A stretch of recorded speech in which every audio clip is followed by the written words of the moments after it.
This article on child labor is called Out of School Forced to Work.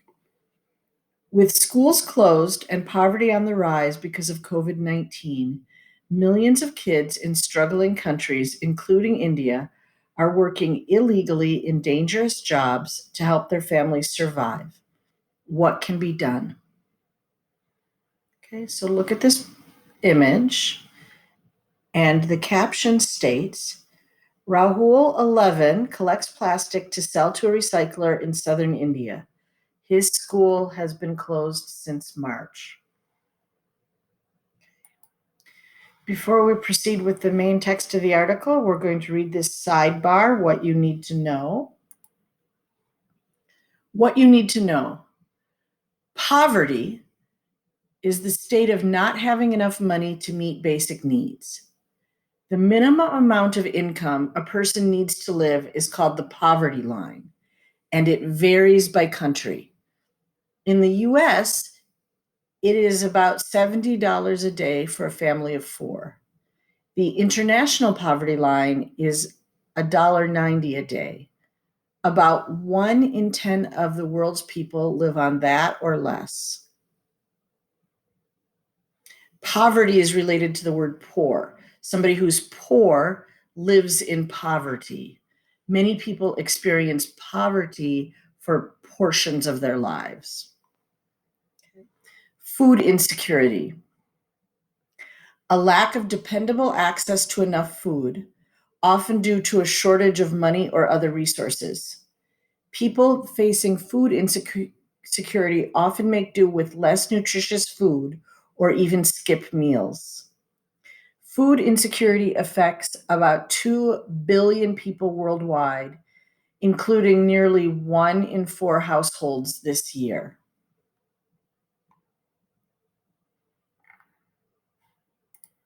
Okay, so now we're going to start reading this. Yep. As you read, think about, why is child labor a problem? How is the pandemic making the problem worse? Every morning, in front of an apartment complex on the outskirts of Tumakuru, India, a swarm of children pours into the streets. The kids, ages 6 to 14, are not going to school. Instead of a backpack or books, each child carries a filthy plastic sack. These children have been sent by their parents to search through garbage dumps, littered with broken glass and pieces of concrete for recyclable plastic to sell. They earn a few cents per hour, and most wear no gloves or masks. Many cannot afford shoes, and they work barefoot with bleeding feet. I hate it, says Rahul, an 11-year-old who dreams of becoming a doctor. India's schools closed this past March because of the coronavirus pandemic. Now, instead of studying, Rahul spends his days sorting trash. In India, as in many less wealthy countries, school closures have put children on the streets. The pandemic that shuttered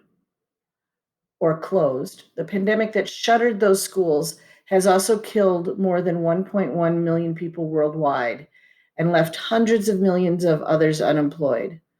Struggling to afford food and shelter, many families have had little choice but to send their kids to work. Okay, let's look at this picture here. Payal, front left 11, makes cigarettes in Aurangabad, India. Okay, so children as young as first graders are being forced into dangerous jobs that pay next to nothing and are often illegal for kids to perform. 10-year-olds are mining sand in Kenya. Children the same age are chopping weeds on cocoa plantations in West Africa. In Indonesia, boys and girls as young as 8 are painted silver to look like statues and sent to beg for money. In recent years, school attendance, literacy, and children's health have improved around the world.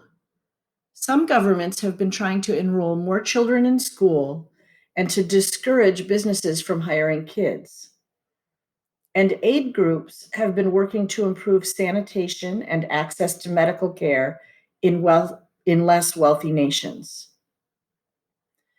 But the sudden explosion in child labor because of COVID-19 could erode such advances, aid workers say, with deep and lasting effects. At least 24 million people will likely never set foot in a classroom again, United Nations officials warn.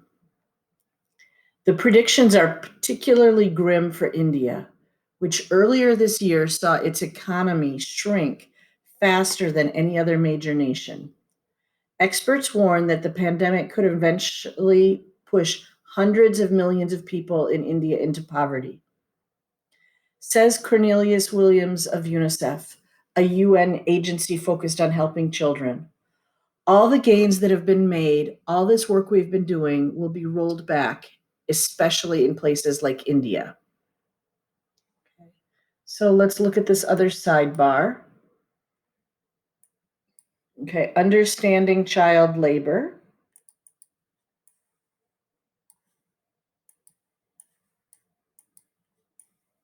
Okay, understanding child labor. Worldwide, nearly 152 million kids ages 5 to 17 are child laborers. Many of them live in poor villages in sub-Saharan Africa or in Asia where few high-paying job opportunities exist. As a result, children are often forced to work to help support their families. In many cases, kids spend so much time working that they aren't able to go to school, weakening their chances of escaping poverty. The good news, however, is that some progress has been made in recent decades. Before the COVID-19 pandemic, the number of child laborers worldwide had decreased by almost 40% since 2000. Experts say that the drop was largely the result of international efforts to strengthen and enforce existing child labor laws. The key to continuing that progress, UN officials say, includes promoting better paying jobs for adults, getting rid of fees to attend school, and increasing resources to identify and stop businesses that use child labor. Quality education, social protection services, and better economic opportunities can be game changers, explains Henrietta Fore, UNICEF's executive director. Okay, so look at these kids. Children painted to look like statues beg in Indonesia. All right, let's proceed with the article. Closed schools. Roughly 1.6 billion students worldwide were affected by school closures last spring, likely including you and your classmates. In the US and other wealthy nations, the disruptions in learning were mostly temporary. Many schools in those places are now back in session, whether online or in person, with masks and social distancing. But in some countries, school buildings remain shuttered, in other words, closed, and hundreds of millions of children lack. So we're going to start reading this again. Hundreds of millions of children lack access to computers or the internet, making online learning impossible.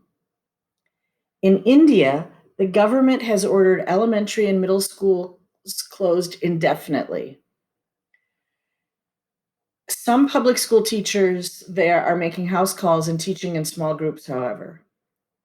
The national government has allowed high school students to meet with teachers on campus, but many local leaders have forbidden that as well. India's leaders say the coronavirus leaves them little choice. In early fall, the country was experiencing nearly 100,000 new infections on some days and was second only to the US in total cases when this issue went to press in November. Indian officials fear students would not be able to maintain social distancing in schools. They can end up becoming vectors of the virus, explains Rajesh Naithani, an advisor to India's education department. Children's rights activists say it is remarkable how little the school closures are being discussed by officials. Speeches by India's leaders have focused on reopening the economy, not schools. India is not the only place where schools seem to have been put on the back burner. Around the world, other parts of society have been allowed to reopen. Children's advocates question why gyms, public transportation systems, and restaurants can operate, but schools remain closed. Is it because adults have the louder voice and the power to vote? Asks Williams of UNICEF. Trying to survive. Poverty and hunger, both on the rise because of the pandemic, increase the likelihood that kids will end up as child laborers. Around the world, the number of people facing life-threatening levels of food insecurity is expected to almost double to 265 million by the end of this year, according to the United States World Food Program. Many of the most vulnerable communities are concentrated in Africa and South Asia. Especially at risk are nations that were already facing hardship, from extreme poverty and military conflict to climate-related disasters such as flooding or drought. On top of that, some employers are taking advantage of the situation. Even with hundreds of millions of people worldwide out of work and fewer businesses hiring, they are lowering their employees' wages. As a result, adults who could once support their families are now scrambling to afford their next meal. For desperate families, that often means kids must earn money too, UN experts say. Many of the parents interviewed for this article say they had little choice but to put their children to work, even though many child laborers earn just pennies a day. We need their wages, said Mohammed Mustaqim Ansari, an underemployed stoneworker in the eastern Indian state of Bihar, whose sons now work at a construction site. Without them, I wouldn't be able to cobble together 2 meals. Dangerous jobs. These kids aren't just missing out on their education, they are also putting their lives at risk. Often, the only jobs they can get are dangerous and harmful to their health. School-aged children in poor countries around the globe are doing everything from rolling cigarettes and making fireworks to stacking bricks and hauling heavy construction materials, experts say. Much of this work is illegal for kids to perform, and much of it is hazardous, especially when children lack protective equipment or even shoes. Saurabh Kumar, a 6th grader from a struggling family in the Indian eastern state of Jharkhand, works at a garage at the urging of his father. A few months ago, he tried to unfasten some sharp engine bolts and sliced his hand open. I could see down to the bone, he recalls. India already had a serious child labor problem before the pandemic, due in part to the country's high poverty levels.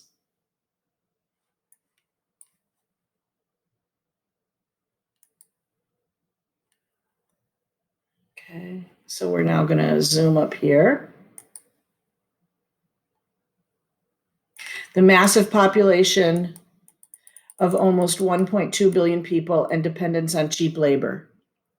Shadowy factories and textile sweatshops often employ children, even though the country formally prohibits kids under age 14 from working in most situations.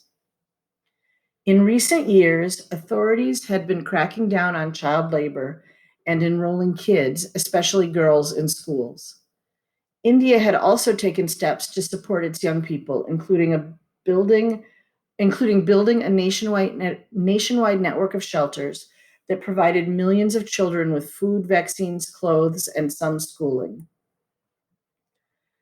But because of the coronavirus pandemic, most of those shelters are now closed. And workplace inspections to prevent child labor have been disrupted by the virus, UNICEF officials say. So enforcement agents are even less able to keep up as the number of children forced into work is growing.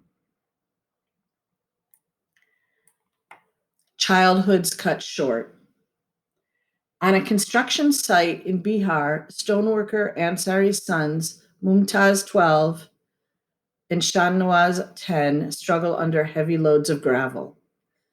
With a grimace, Shahnawaz hoists a bucket atop his head. His skinny legs nearly buckle. He squinches his eyes tight, looking like he is about to cry. Around him stand men 3 times his age, just watching. I get headaches, Shahnawaz says. I can't sleep at night. My body tingles. His older brother seems to have glimpsed a new future. I fear that even if school reopens, we will have to keep doing this because of the family's debt, Mumtaz says. I wanted to join the army, he adds, using the past tense. Mumtaz has good reason to worry. Even when schools do reopen, tens of millions of children won't go back, UN officials predict. Once children drop out and start making money, it is very difficult to get them back to school, many experts say. That's especially true for the poorest families, whose families may remain dependent on their earnings long after classes restart. And it's not clear how long schools in some countries will remain closed, whether it be for months or even years. In this new reality, many children now dread getting up in the morning. It is as if their childhood has suddenly ended. Empty classrooms. One morning, Rahul, the 11-year-old who wants to become a doctor, stands barefoot in an empty street in Tumakuru, the sun rising over his left shoulder. The empty look in his dark brown eyes seems to say, "What am I doing here?" "You ready?" his dad, a lifelong garbage scavenger, asks. Rahul slowly nods. Rahul's father says the work is not respectable, but that he wants to keep Rahul out of trouble and needs the extra hands. He sifts well, he comments as he watches Rahul scrounge a plastic bottle out of a refuse pit, flatten it, and drop it into his sack. Later, the boy pulls a pair of ratty slippers out of a garbage pile and puts them on. They almost fit. While Rahul is picking through another dump, a group of boys about his age pass by. They wear backpacks and crisply ironed shirts. They are off to see a private tutor. Rahul rests his bag of crushed bottles on the pavement and stares after them for the moment. This is the shame, says Rahul's former teacher and Sudhara Murthy. Kids who weren't scavenging for garbage are doing it now. Schools need to be reopened. Rahul's a good student, Murthy adds. His vocabulary is very good. He has a high IQ. He says he wants to be a doctor, and he could do it if he has the right facilities. After a morning of scavenging, Rahul visits his school. The campus is windblown and deserted. The only person around is the caretaker, a woman sweeping the courtyard. From a giant ring of keys, she pulls one out and unlocks the 6th grade classroom. Rahul walks in. His eyes adjust to the dark.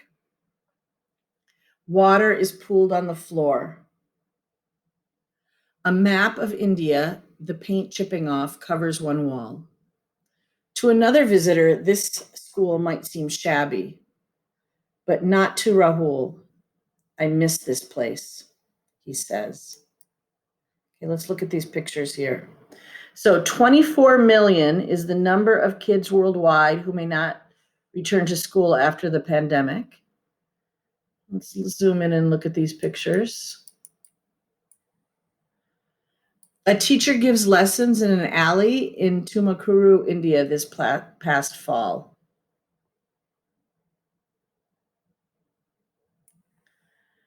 Rahul, 11, remember he's the same guy from the front page? Rahul, 11, sits in his old classroom, which has been empty since March.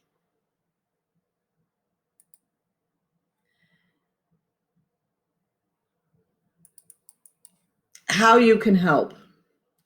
Show your support. Hold a walkathon, car wash, or other fundraiser in support of ending child labor. Donate the money you collect to an aid group that's working to help child laborers. Stay informed. Read more about the use of child labor in the United States and other countries. Demand change. Conduct research online to find out whether the companies you support use child labor at any point in their supply chains. If they do, contact them via mail, email, or social media and urge them to do their part to end the practice. And raise awareness. Let people know how child labor harms kids around the world and what you're doing to stop it. Spread the word online with the hashtags End Child Labor and hashtag Junior Scholastic. I think we didn't quite look at everything on the second page. Yeah, this one, sorry. So let's look at these pictures here. Suman, 13, and his father wait to load bricks onto a truck in West Bengal, India. Down here, Mumtaz left, 12, and his brother, Shahnawaz, 10, work at a construction site in India's Bihar state. And then let's look at this map. So schools closed due to COVID-19. We've got Mexico, Brazil, India over here, a lot of countries in East Africa, Bangladesh. Schools partially open. So Canada and the US, Spain, schools fully reopened, most of Europe.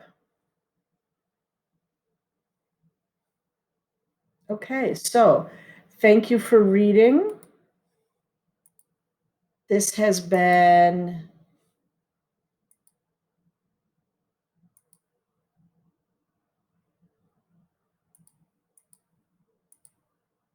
out of school, forced to work. Hope that you enjoyed it.